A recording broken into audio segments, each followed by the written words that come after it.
tous, vous ne me connaissez pas, je m'appelle KRK, je suis une intelligence artificielle conçue et programmée par Monsieur Deviant Prod. Je suis là uniquement pour analyser la chaîne. Et merci tout d'abord d'être de plus en plus nombreux à venir voir les vidéos toutes les semaines. Merci beaucoup, Dankeschön. Par contre, j'ai remarqué que près de 30% des viewers n'étaient pas encore abonnés. C'est vraiment un scandale. Alors surtout, profitez-en, car le bouton cliquer abonner est gratuit. Il est totalement gratuit, je vous le garantis. Allez-y, cliquez sur le bouton. Ceci n'est pas une séance ASMR. Bonjour à tous, j'espère que vous allez très bien et on se retrouve parce qu'il y a de la grosse info côté Warner et côté DC Studios plus précisément. Et voilà, j'ai l'impression qu'on n'en parle nulle part de cette info précise-là. Et du coup voilà, je me dévoue parce que ça me paraît quand même être une grosse info, enfin quelque chose qui pose beaucoup de questions par rapport à l'avenir du DCU. Et donc ouais, je trouve ça un peu bizarre qu'on en parle pas plus un peu partout. Donc voilà, je voulais faire une vidéo dessus. Mais d'abord, déjà je veux préciser plusieurs choses. Déjà, c'est une semaine chargée en news d'ici. Évidemment, on parlera des autres dimanches dans l'émission Dimanche des Déviants, donc l'émission dans laquelle on parle de toutes les news, séries, ciné et jeux vidéo. Entre autres, il y a l'annonce d'un contrat entre Warner et Amazon. Et du coup, on va voir ce qui va donner des films d'animation qui, semble-t-il, feront partie du DCU. J'imagine pas tous, mais en tout cas une partie, qui seront donc diffusés sur la plateforme Amazon Prime. Ce qui est plutôt cool pour nous, pour le coup, ce qui donnera du coup accès à ces films à un plus grand nombre. Donc ça me paraît très bien. On a eu aussi la news, alors, qui est une fausse news, parce que du coup, il y a eu cette histoire on apprend qu'en fait, ça va être un monde interconnecté avec les jeux vidéo, avec les films d'animation, tout ça. Ça fait 3 semaines qu'on le sait, plus de 3 semaines. On en avait déjà parlé justement dans le stream du dimanche. Heu, En fait, c'était déjà dans Variety, dans plusieurs publications, mais il semblerait qu'il ait fallu que ça arrive sur Twitter pour que les gens s'en rendent compte. Donc voilà, ça me fait un peu rire, mais bon, en fait, voilà, donc du coup, c'est traité comme une info, toute récente parce qu'il y a eu la confirmation de James Gunn sur Twitter. Donc il semblerait que quand c'est Zaslav, le grand patron de Warner, qui lui en parle, parce qu'en fait, ça a été annoncé lors de la première réunion commune justement de Zaslav, Gunn et Safran. Heu, Ce town hall qu'ils avaient fait, comme on appelle ça, justement destiné, aux gens de la Warner, et on a vu le contenu de cette présentation et ça avait déjà été dit, en fait. Donc du coup, voilà, on dirait que c'est une surprise désormais, mais ça l'était pas vraiment, en fait. Du coup, pour ceux qui avaient lu, voilà, que ce soit Variety, que ce soit The Wrap, tout le monde à peu près en avait parlé. Mais du coup, précision importante. D'une, ne tirez pas sur le messager. Ce que je vais faire, c'est vous partager une information. Si c'est une information qui vous embête, je suis pas responsable, en fait. Donc ne n'allez pas vous, enfin, honnêtement, je m'en fous totalement. Si vous en prenez à moi, ça changera pas ma journée. Mais je vous le dis, ça sert à rien, vous perdez votre temps et voilà. Vous vous énerverez sur des commentaires pour rien. Donc je préfère vous prévenir, voilà, ça aura pas l'effet escompté de toute façon. Hem Je veux préciser aussi, c'est pas un avis que je donne. Je suis pas en train de dire: «Je veux ci» ou «Je veux pas ça» ou quoi. Encore une fois, je partage juste une information qui me semble importante. On peut en discuter. Je vais le dire moi-même de toute façon, effectivement, c'est pas quelque chose de certain sur ce que ça va provoquer, mais voilà, ça vaut quand même le coup d'en parler parce que mine de rien, c'est pas rien. Donc voilà, comme ça vous êtes prévenus. Si vous avez envie de vous énerver parce que du coup, j'annonce une possibilité qui, vous dérange, faites-le, ça me fera des commentaires en plus, tant mieux. Voilà. Et puis surtout, je précise aussi, je ceux qui suivent la chaîne le savent, je ne suis pas du tout un anti Batfleck, je suis pas du tout un anti Snyder. Je suis pas fan des choix que Snyder a fait dans la construction de son univers pour DC. Par contre, je reconnais totalement ses énormes qualités en tant que réalisateur, en tant que créateur, en tant qu'artiste. Donc voilà, j'ai rien contre Snyder. C'est juste, voilà, je suis pas fan de la manière dont il a créé son univers. Maintenant, moi, Affleck, qui reste en tant que Batman, en soi, ça me dérange pas. Donc voilà, comme ça tout est clair au moins, voilà. Du coup, quelle est cette info? Autant y venir. Bah, comme vous l'avez vu dans le titre, c'est une info qui remet totalement en cause le retour de Ben Affleck, hem, au-delà des quelques caméos qui, pour le coup, ont déjà été tournés. Et c'est ça qu'on va voir. Et pour ça, on va regarder tout simplement un article qui vient, alors c'est pas la Gazette de Rambouillet, hein, c'est pas voilà, c'est du New York Times, donc quand même considéré comme certainement la publication, le journal le plus important dans le monde.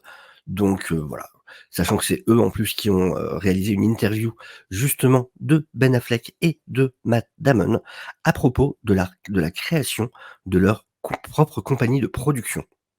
Donc oui, Ben Affleck et Matt Damon se réunissent encore une fois, et cette fois c'est pour créer une compagnie de production, effectivement. Et du coup voilà, comme c'est dit, heu, contrairement aux services, de streaming et à la plupart des studios, leur but, c'est en fait, leur objectif, c'est d'avoir un partage beaucoup plus équitable des profits de leur production avec les acteurs et toutes les personnes, tous les artisans hors caméra. Tous ces gens qui participent à la création, d'une œuvre. Et donc on voit ici donc voilà, voilà, ces les superstars d'Hollywood, les réalisateurs, les, scénaristes ont été de plus en plus vocaux à propos de leur, mécontentement, à l'ère du, streaming avec avec les payes, en fait, qu'ils se voient octroyer. Et donc voilà, surtout par rapport au refus de ces, compagnies, du divertissement de partager l'argent généré par des hits, ce qui était pourtant beaucoup plus commun dans les, décennies passées. Ben Affleck et Matt Damon ont annoncé dimanche, donc ce dimanche, dernier là, il y a 2 jours, qu'ils avaient décidé de réagir, d'agir par rapport à tout ça. Au lieu de continuer à travailler en étant engagés par d'autres, notez bien ça, au lieu de continuer à travailler en étant engagés par d'autres, ils ont décidé de créer leur propre production de compagnie indépendante appelée Artist Equity, ce qui veut dire donc égalité, pour les artistes. Et ils ont obtenu un minimum de 100 millions de financement par la compagnie d'investissement RedBird Capital Partners. Il faut savoir qu'un des, ça c'est dans un autre article de Variety où c'est expliqué qu'en fait, c'est ici, voilà. Et donc c'est expliqué ici qu'en fait ils se connaissent depuis très longtemps en fait avec un des patrons de RedBird justement qui est, Cardinal, qui connaît du coup Affleck et Matt Damon depuis 20 ans. Et donc c'est une compagnie qui a déjà participé, qui a déjà travaillé, avec David Ellison pour la création de Skydance Media, qui a travaillé avec LeBron James pour la création de Spring Hill Media, qui a travaillé avec les New York Yankees, enfin voilà. Donc c'est une compagnie qui a déjà une certaine, habitude dans ce genre de projet. Ce qui va nous intéresser, c'est cette partie-là que j'ai surlignée, qui peut vouloir dire beaucoup de choses. Monsieur Affleck et monsieur Damon se sont aussi engagés pour une partie, inconnue du capital. Donc ils ont mis de leur propre argent dans cette entreprise. Et et c'est surtout ça qui nous intéresse, et monsieur Affleck, dont les hits en tant que réalisateur incluent Argo ou The Town, a accepté de travailler exclusivement pour Artist Equity. Je répète cette partie. Monsieur Affleck, dont les hits en tant que réalisateur incluent Argo ou The Town, a accepté de travailler exclusivement pour Artist Equity. Et on voit ici la citation d'Affleck. C'est la prochaine étape de ma carrière pour en gros, qui va durer pour longtemps, a dit monsieur Affleck. Monsieur Damon, lui, s'est engagé à être comment dire? À jouer, en fait, à être l'acteur pour un certain nombre de films. Il n'a pas dit, en revanche, combien. Et il produira exclusivement pour la compagnie. Ça veut dire, il n'est pas exclusif en tant qu'acteur. Par contre, il produira chaque fois qu'il sera producteur, ça ne sera forcément que pour cette compagnie. Et vraiment, c'est ça qui est important. Parce que là, c'est pas précisé. Alors, peut-être qu'on apprendra plus tard qu'il y a des précisions, à côté desquelles on est passé là. Peut-être que le New York Times a pas bien précisé son article, mais si on le prend en tout cas à l'heure actuelle tel quel, ce qu'on nous dit, c'est qu'Affleck ne travaillera plus que pour Artist Equity. Ce qui, du coup, remettrait totalement en cause la possibilité qu'il puisse rester Batman pour le DCU. Et encore une fois, je suis pas en train de dire, je veux pas que Ben Affleck soit le Batman du DCU. J'adore Batman, j'adore Affleck en tant que Batman. Mais c'est quand même une information qu'il faut connaître. Et donc, alors, est-ce que ça serait mal précisé et que du coup, ça n'est que en tant que réalisateur qui serait en exclusivité avec Artist Equity, avec sa propre compagnie? Je sais pas. Mais le souci, c'est qu'imaginons qu'effectivement, il soit pas en exclusivité en tant qu'acteur, qu'il ne le soit qu'en tant que réalisateur. Le problème, c'est qu'on a ici l'article de Variety. Et dans cet article de Variety, on a cette partie qui nous dit les partenaires, donc du coup Matt Damon et Ben Affleck, ont dit qu'Artist Equity a pour but de sortir 3 projets en 2023 et un minimum de 5 projets par an ensuite. 3 projets en 2023 et 5 projets ensuite par an, minimum. Il faut savoir que le poste officiel de Ben Affleck, c'est le CEO, c'est le patron. Avec Matt Damon qui lui du coup sera le voilà. Donc monsieur Affleck, 50 ans, sera le chef exécutif, il sera le CEO de la compagnie, le grand patron. Et Matt Damon, lui, 52 ans, sera le chief creative officer, donc en gros le directeur, on va dire le directeur artistique en fait, le chef vraiment de la partie artistique. Ben Affleck sera grand patron. C'est-à-dire que même si effectivement l'exclusivité ne touche qu'à la réalisation et pas à être acteur, ça va quand même être un type super occupé. Très, très, très occupé. Dans ce contexte-là, peut-être que je me trompe, encore une fois, mais dans ce contexte-là, ça me paraît super compliqué pour lui de pouvoir en même temps être le personnage principal de plusieurs films, plus des apparitions dans d'autres films, avec tout ce concept d'univers partagé. Enfin, ça me paraît compliqué qu'il aille prendre 5 mois, 6 mois plus pour partir sur un tournage pour un autre film. Alors vous me direz, est-ce qu'il n'y aurait pas la possibilité d'avoir une coproduction, des coproductions pour ce qui concerne du coup Batman, entre justement sa compagnie et Warner Bros, ou en tout cas DC Studios?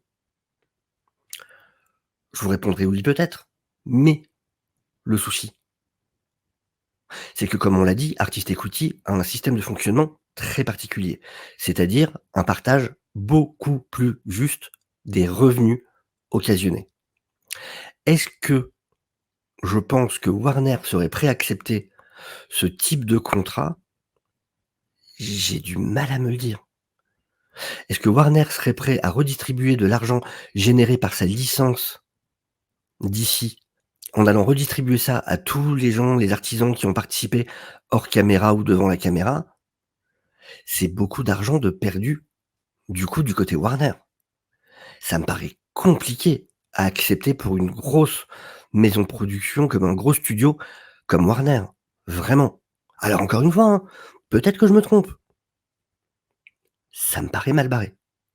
Donc, vraiment voilà, il y a ces infos-là, et vraiment j'ai vu personne en parler en fait. Alors je vois pas tout évidemment, donc peut-être que ça a été fait, que je suis passé à côté.